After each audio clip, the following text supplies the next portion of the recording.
नमस्ते दोस्तों, मैं श्रीकांत वैद्य। हमेशा की तरह कहानी सुनाने से पहले एक अच्छी बात कहना चाहूँगा कि जो थक कर बिना रुके वही बाजीगर होता है, जो झुके नहीं मुश्किलों में वही सिकंदर होता है। सफलता इंतज़ार नहीं करती है किसी का, कि सफलता इंतज़ार नहीं करती हर किसी का। हर पल को पकड़ना यही असली हुनर होता है। दोस्तों, इस दुनिया में हर व्यक्ति अपने अपने भगवान की पूजा करते हैं, उनके द्वारा सिखाए गए अच्छे अच्छे विचार ग्रहण करते हैं। जब तक उन्हें वो अच्छे विचार याद में रहते हैं तब तक ही उनका व्यवहार भी अच्छा रहता है, उनकी बोली अच्छी रहती है। पर जब वो अपनी मोह माया वाली दुनिया में लौट कर वापस आते हैं तब वो सारे अच्छे विचार, अच्छी बातें सब कुछ भूल जाते हैं। आज की कहानी भी हमें इस तरह से ही कुछ सिखा कर जाती है। तो आइए दोस्तों, आज की कहानी की शुरुआत करते हैं। गौतम बुद्ध रोज अपने शिष्यों को उपदेश देते थे। बुद्ध की ज्ञान की बातें सुनने काफी लोग आते थे। एक व्यक्ति गौतम बुद्ध का प्रवचन सुनने रोज नियम से आता था और उनकी सारी बातें सुनता था। बुद्ध अपने प्रवचनों में क्रोध, अहंकार, लोभ, शत्रुता छोड़ने की बात कहते थे। बुद्ध के प्रवचनों का सार भी यही था कि इन सारी बुरी बातों को छोड़े बिना जीवन में कभी शांति नहीं मिल सकती। एक दिन उस व्यक्ति ने गौतम बुद्ध से पूछा कि तथागत, मैं रोज नियम से आपके प्रवचन सुन रहा हूं, लेकिन मुझे कोई लाभ नहीं मिल रहा है। आपकी सारी बातें सच है, लेकिन मेरे जीवन में इनसे कोई बदलाव नहीं आ रहा है। बुद्ध ने उस व्यक्ति से पूछा कि तुम कहाँ रहते हो?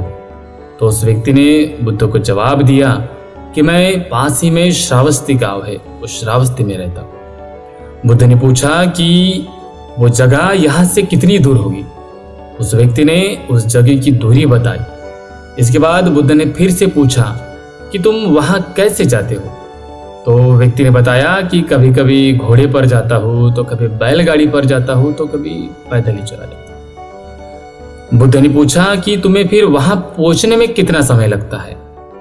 तब उस व्यक्ति ने बुद्ध को जवाब दिया कि कभी आधा घंटा लगता है, कभी 1 घंटा लगता है, तो कभी 2 घंटे लग जाते हैं। इसके बाद बुद्ध ने एक अंतिम प्रश्न पूछा कि क्या तुम यहाँ बैठे बैठे ही श्रावस्ती पहुंच सकते हो?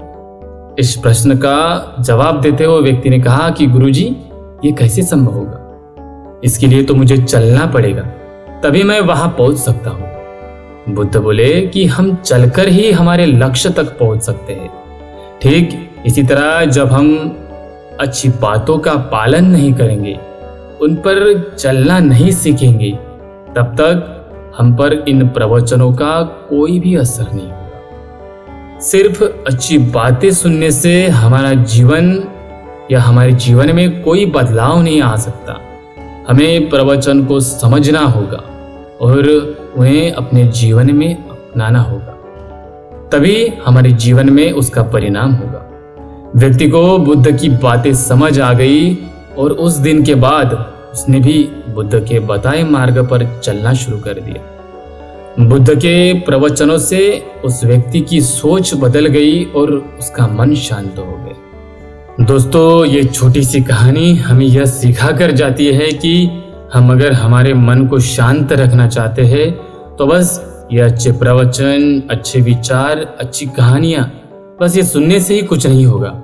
हमें अगर अपने मन को शांत रखना है, अपना जीवन सफल बनाना है, तो हमें अच्छे विचारों को अपने रोजमर्रा के जीवन में अपनाना होगा। हमें क्रोध, मोहमाया, अहंकार को तुरंत छोड़ना होगा, क्योंकि यही है जीवन की सबसे बड़ी बुराइयां जो हमारे मन को अशांत करती है। दोस्तों, अगर हम क्रोध, मोहमाया, अहंकार को सच में छोड़ देना तो हमारा मन शांत हो जाएगा और हमारा जीवन सफल हो जाएगा। शुक्रिया दोस्तों।